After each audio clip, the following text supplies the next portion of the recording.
ఛానల్కు స్వాగతం. జగన్ ప్రియ శిష్యుడు వైసీపీ ఎమ్మెల్సీ అనంతబాబుపై రంపచోడవరం ఎమ్మెల్యే శిర్షాదేవి ఆగ్రహం. అనంతబాబు పలు అక్రమాలకు పాల్పడడమే కాదు, మహిళలను వేధించాడు, మహిళా ఉద్యోగులను లైంగిక ఇబ్బందులకు గురి చేశాడు, అడ్డంగా దొరికిపోయి మార్ఫింగ్ వీడియో అంటూ బోకాయిస్తున్నాడు. అనంతబాబు ఇలాంటి వాడని ఏజెన్సీలో అందరికీ తెలుసు. ఎంతో మంది మహిళల్ని లైంగికంగా వేధించాడు. అనంతబాబుకు ఓ మహిళతో ఉన్న వివాహేతర సంబంధాన్ని బయట పెడతానన్న అనుమానంతోనే నాడు దళిత డ్రైవర్ సుబ్రహ్మణ్యంను చంపాడు. జగన్మోహన్ రెడ్డి ఇదే పార్టీ మహిళలకు ఇచ్చే గౌరవం. రంపచోడవరం నియోజకవర్గంలో ఉదయం నుంచి మన టీవీలోను సోషల్ మీడియాలోను హల్చల్ చేస్తున్న విషయం ఏంటంటే ఎమ్మెల్సీ అనంతబాబు యొక్క న్యూడ్ వీడియో బయటకు రావడం. నిజంగా ఈరోజు ఈ విషయాన్ని చెప్పుకోవాలంటేనే చాలా సిగ్గుపడాల్సినటువంటి పరిస్థితి. ఎందుకంటే నియోజకవర్గంలో ఇలాంటి పరిస్థితులు కూడా చోటు చేసుకుంటాయా, ఇలాంటి వారు కూడా ఉన్నారా అని ఈరోజు చాలా మంది ఫోన్ చేసి చాలా రకాలుగా అడగడం కూడా జరుగుతూ ఉంది. నిజంగా ఈ ఎమ్మెల్సీ అనంతబాబు అనే వ్యక్తి ఒక న్యూడ్ వీడియో ఒక మహిళతో అక్రమ సంబంధాలు ఏర్పాటు చేసుకొని ఆ అమ్మాయితో ఏదైతే వీడియో కాల్ మాట్లాడుతూ తను ఏదైతే ప్రవర్తించాడో అది పొద్దున్న లేసి మేము టీవీలో చూసాము, చాలా మంది కూడా చెప్పారు. ఇది చాలా సిగ్గుపడినటువంటి విషయమనే చెప్పాలి. తిరిగి ఇంత తప్పు చేసింది కాకుండా నేను కాదు మార్పింగ్ చేశారు, నేను ఏదో పిల్లలకి ముద్దులు పెడుతున్న వీడియో తీసేసి అది ఈ విధంగా క్రియేట్ చేస్తా ఉన్నారు, నా పైన తప్పుడు ప్రచారం చేస్తా ఉన్నారు, ఎవరో డబ్బుల కోసం ఇలా చేస్తా ఉన్నారు అనేసి ఆ ఎమ్మెల్సీ అనంతబాబు అనే వ్యక్తి చెప్పడం జరుగుతుంది. దాంట్లో అసలు నమ్మశక్యమైన విషయం ఏదైనా ఉందా? టీవీలో మనం చూసాము, అతని మెడపై ఉన్న చైను, అతను వాడుతున్నటువంటి చేయికి వేసుకున్న ఉంగరాలు సేమ్ వీడియోలో ఏ అయితే ఉన్నాయో అక్కడ ప్రజెంట్ ఇప్పుడు ఆయన వేసుకుని తిరుగుతూ ఉన్నాడు. అక్కడ మార్పింగ్ చేయడానికి ఏమాత్రం లేదు. ఎందుకంటే సేమ్ ఒక వ్యక్తి నిజంగా ఏ విధంగా అయితే వీడియోలో మాట్లాడి ఏ విధంగా అయితే వ్యవహరిస్తాడో ఆ విధంగానే ఉంది. కాబట్టి ఇది న్యూడ్ వీడియో అనేది వాస్తవమే, ఖచ్చితంగా ఇది ఫేక్ అయితే కాదు, ఇది మార్పింగ్ చేసిన వీడియో అయితే కాదు. ఎందుకంటే ఇంత ఖచ్చితంగా చెప్తా ఉన్నాను, గత 10 సంవత్సరాల నుంచి అనంతబాబు అనే వ్యక్తి ఈ విధంగానే వ్యవహరిస్తూ ఉన్నాడు. ఇంకా బయటకు రావాల్సిన విషయాలు చాలా ఉన్నాయి. అతనికి భయపడి చాలా మంది మహిళలు ఇంకా లోపలే కుమిలిపోతున్నటువంటి పరిస్థితులు. మనం ఉమ్మడి కూటమి ఏర్పడిన కొద్ది రోజుల్లోనే చాలా మంది మహిళలు వచ్చి ఈరోజు అమ్మ మన కూటమి ప్రభుత్వం వచ్చింది, మన చంద్రబాబు నాయుడు గారు వచ్చారు, మాకు ఒక ధైర్యం ఉంది, మాకు న్యాయం జరుగుతుంది అనేసి వాళ్ళకి జరిగినటువంటి చాలా రకాల ఇబ్బందులు, అంటే ఉద్యోగాలు ఇప్పిస్తానే, లేకపోతే కాలేజ్ సీట్ కావాలన్నా సరే వాళ్ళ పర్సనల్ ప్లేస్కి రమ్మన్నాం, లేకపోతే ఆ ప్లేస్ నుంచి బదిలీకి చేయాలన్నా సరే అతని దగ్గరికి వెళ్తే వేరే దగ్గరికి రమ్మన్నాం. రకరకాలుగా మహిళల్ని చాలా దారుణంగా ఏడిపించినటువంటి పరిస్థితులు గతంలో జరిగినాయి. ఇప్పుడు ఇవన్నీ కూడా ఒక్కొక్కటిగా బయటకు వస్తూ ఉన్నాయి. నేను ఒకటే అడుగుతా ఉన్నా, జగన్మోహన్ రెడ్డి నిజంగా నీ పార్టీ మహిళలకు ఇచ్చేటువంటి విలువ ఇదేనా అని అడుగుతా ఉన్నాను. ఎందుకంటే మొన్న ఒక ఎమ్మెల్సీ భార్య పిల్లలు ఉన్నారు, ఎదిగిన కూతుర్లు ఉన్నారు, పెళ్లి చేసిన వయసులో ఇంకో మహిళతో ఎఫ్ఐఆర్ పెట్టుకొని భార్య పిల్లలను వద్దంటున్నాడు. అలాగే ఎమ్మెల్యేలు, ఎంపీలు, ఇలాగ వైసీపీలో పార్టీలో ఉన్నటువంటి ప్రతి ఒక్క నాయకుడు ఇదే పరిస్థితిలో ఉన్నాడు. ఇప్పుడు ఎమ్మెల్సీ అనంతబాబు, ఈయన కోసం ఆల్రెడీ మనకు తెలుసు. ఇప్పుడు నువ్వేం చేస్తావు జగన్మోహన్ రెడ్డి?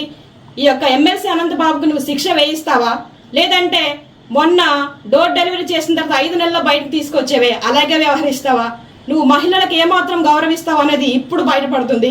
కాబట్టి జగన్మోహన్ రెడ్డి, నువ్వు నీ పార్టీ నిజంగానే మహిళల పక్షపాతి అని చెప్తా ఉంటావు కదా, మహిళల తరపున ఎప్పుడు ఉంటుంది, మహిళలకు ఎప్పుడు కూడా ఉన్నతమైన స్థానాల్లోనే మా వైసీపీ ప్రభుత్వం ఉంటుంది అనేసి చాలాసార్లు చెప్పావు. ఇప్పుడు ఏం మాట్లాడుతావు జగన్మోహన్ రెడ్డి అని కూడా నేను అడుగుతా ఉన్నాను. మిగతా ఎమ్మెల్యేలు, ఎంపీలు కూడా ఇదే ప్రశ్న వేస్తా ఉన్నాను. ఒకసారి మీరు ప్రశ్నించుకోండి. టీడీపీ కార్యకర్తల్లో ఉన్నటువంటి నాయకులు ఆ విధంగా వ్యవహరిస్తూ ఉన్నారా, లేకపోతే వైసీపీ పార్టీలో ఒక పదవి మోహంతో ఏ విధంగా వ్యవహరిస్తూ ఉన్నారు మీకే కళ్ళకు కట్టినట్టు కనబడతా ఉంది. ఈరోజు నిజంగా సమాజం సిగ్గుతో తలదించుకోవాల్సిన పరిస్థితి. ఇలాంటివి చూడాలంటేనే భయంకరంగా ఉన్నాయని చాలా మంది చెప్తా ఉన్నారు. ఒకసారి మీరే ఆలోచించుకోవాల్సిన పరిస్థితి. గతంలో డోర్ డెలివరీ చేసి ఒక దళితుడిని చంపేశారు. అది కూడా ఒక మహిళ వల్లే ఆ వ్యక్తిని చంపారన్న విషయం కూడా మా అందరికి ఇప్పటికీ చాలా మందికి తెలుసు. ఇప్పుడు ఆ విషయాన్ని కూడా మీ ప్రభుత్వం హయాంలో ఏం చేశారంటే దాన్ని కప్పపూర్తి చేసి కొందరు నాయకులు లేకపోతే కొందరు ఐఏఎస్ల సహకారంతో, ఐపీఎస్ల సహకారంతో ఆ కేసుని అలా దారి మళ్లించి ఆ పాపం చనిపోయిన వ్యక్తి కుటుంబానికి ఎటువంటి న్యాయం జరగకుండా చేసినటువంటి పరిస్థితులు చూసాం మేము. ఇప్పుడైనా సరే ఇతని వెనకాల అనుచరులుగా ఉండి 12 మంది వరకు అనుచరులు ఉన్నారండి. ఎలా అంటే ఈ అనంతబాబు ఏది చెప్తే అది చేస్తారు. పలానా దగ్గరికి వెళ్ళి డబ్బులు తీసుకోరండి అంటే వాళ్ళు వెళ్ళి తీసుకొస్తారు. ఇతను వెళ్ళాడు ప్రత్యక్షంగా పరోక్షంగా అతని యొక్క అనుసరణ ఇలాగా మన రంపచోడవరం నియోజకవర్గం ఇంచుమించుగా 12 మంది వ్యక్తులు ఉన్నారు. వాళ్ళ పేర్లు కూడా నా దగ్గర ఉన్నాయి. ఏదైతే ఈ దళితుడు చంపేసినటువంటి కేసు ఉందో అందులో ఆ కాకినాడ బీచ్ లో 12 మంది వరకు కూడి ఆ అబ్బాయిని చాలా చిత్రహింసలు పెట్టి ఇసుకలో తొక్కేసి అంత దారుణంగా చంపినప్పటికీ కేవలం ఒక వ్యక్తి పైన కేసు నమోదు చేశారు. ఎంత తప్పండి అది? ఎందుకు అలా చేశారు? ఒక్క వ్యక్తి చంపగలడా? కారులోన అప్పటికే వీడియోలు ఉన్నాయి. అది కూడా ఆ వీడియో రికార్డింగ్ లో ఒక మహిళ కూడా ఉంది. ఆ మహిళ ఎవరు?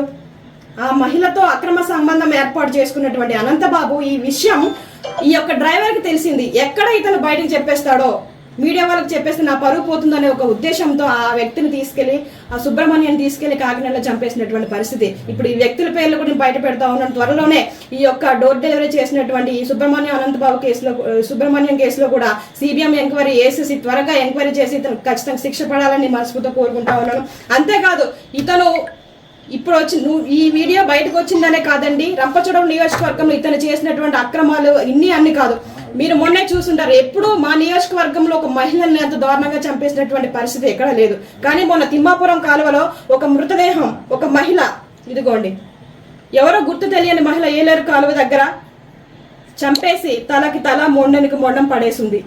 ఇది ఎక్కడ జరిగింది, ఏంటి, ఏ మహిళ అన్న ఎంక్వైరీ కూడా ఇంకా లేదు. ఇలాంటి పరిస్థితులు జరుగుతూ ఉన్నాయి. ఏమో మాకైతే ఒక డౌట్ వేస్తుంది, ఈ అమ్మాయి కూడా ఒకవేళ అనంతబాబు బాధితురాలేమో, అతను చెప్పిన మాట ఇల్లేదనేసి ఈ అమ్మాయిని కూడా చంపేశారేమో. ఒకవేళ ఈ వీడియోలో ఉన్న అమ్మాయి ఎవరైతే ఉన్నారో ఆ అమ్మాయి ఈ అమ్మాయి ఏమో, ఇలాంటి అనుమానాలు కూడా మా దగ్గర చాలా ఉన్నాయి. ఒకవేళ ఇతను ప్రత్యక్షంగా కాకపోయినా అతను అనుచరులు ఉన్నటువంటి 12 మందిలో ఎవరైనా చేశారేమో. ఎందుకంటే బెదిరింపులకు పాల్పడేది ఆ వెనకాల ఉన్నటువంటి అనుచరులే. ఎలా అంటే ఇక్కడ అక్రమంగా కలప రవాణా చేయడం, రంగురాల వ్యాపారం, మైనింగ్, రకరకాల వ్యాపారాలు చేస్తూ ఇక్కడ ఏజెన్సీ ప్రాంతంలో 10 సంవత్సరాల నుంచి దోచుకున్నటువంటి వ్యక్తి అనంతబాబు అనే వ్యక్తి. ఇంత అరాచక పాలన కొనసాగించాడు. అంతేకాదు డమ్మి మహిళలను పెట్టుకొని రాజకీయ ఒత్తిడులు తీసుకొచ్చి అదే ప్రభుత్వ ఉద్యోగుల మీద ప్రతి ఒక్కరి మీద కూడా నానా రకాలుగా ఇబ్బందులు గురి చేసినటువంటి నీచపు వ్యక్తిత్వం కలిగిన వ్యక్తి ఎవరైనా ఉన్నారంటే ఈ ఎమ్మెల్సీ అనంతబాబు వ్యక్తే. కాబట్టి నేను ఒకటే కోరుకుంటా ఉన్నాను మీడియా సముఖంగా, ఇలాగా ఎవరైతే మహిళల్ని టార్గెట్ చేసి మ్యానిపులేట్